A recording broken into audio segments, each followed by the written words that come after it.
Et c'est en effet le moment de faire un point sur la météo et la stratégie. Alors ça donne quoi, Xavier, pour l'avenir?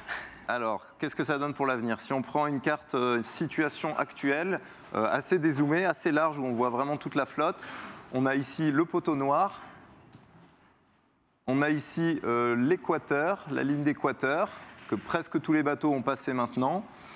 On a ici la dépression qui intéresse le groupe du Sud. Les alizés ici, le groupe du milieu est dans les alizés de l'Atlantique Sud, vent de sud-est.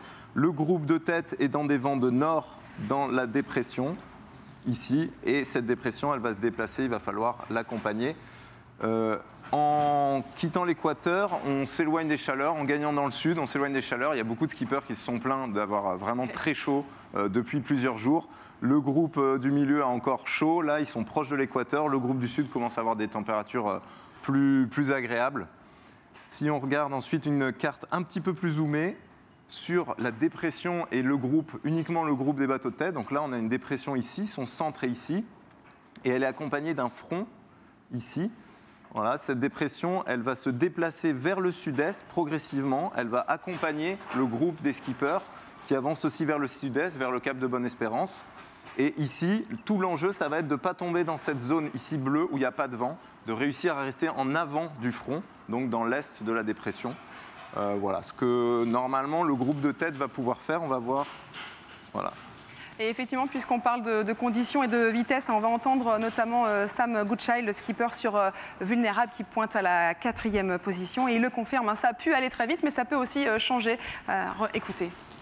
On va très vite. Il y a 4, 5, 6 heures, en fait, la mer était assez plate et c'est assez facile d'aller vite. Là, depuis un petit moment, la mer est moins plate et c'est un peu plus dur d'aller vite. Et en fait, ça commence on fait des grosses cercles et puis on plante dans les vagues, on s'arrête en bas.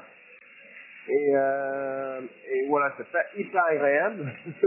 Pas tout ça en tout cas. Donc l'enjeu là, c'est de faire, c'est de trouver un bon équilibre pour que le bateau il va vite, à bonne vitesse moyenne, sans faire des grosses pointes et sans trop charger. C'est plus facile à dire qu'à faire, mais on va arriver. Il a tout dit en fait. Il a tout dit exactement. Et donc, on va passer ça en image sur une animation pour les prochaines 48 heures. On a Charlie Dalin, Paul Meillat et Tanguy Le Turquet. Donc, on voit cette dépression qui se déplace lentement vers le sud-est et les bateaux qui l'accompagnent. Charlie Dalin et Paul Meillat qui vont accompagner, rester dans ce vent de nord en avant de la dépression. Pour Tanguy Le Turquet et le groupe du milieu, avec les bateaux à dérive, ça va être assez dur de venir connecter, même ça va être impossible. À un moment, ils ne vont pas pouvoir venir connecter et attraper cette dépression. Ils ne vont pas pouvoir prendre le train en marche. Et voilà, on voit que Charlie et Paul, dans 2-3 jours, vont s'approcher du cap de Bonne-Espérance. Donc pour qu'on comprenne bien, c'est une bonne nouvelle pour les leaders, un peu moins pour les suiveurs. Exactement.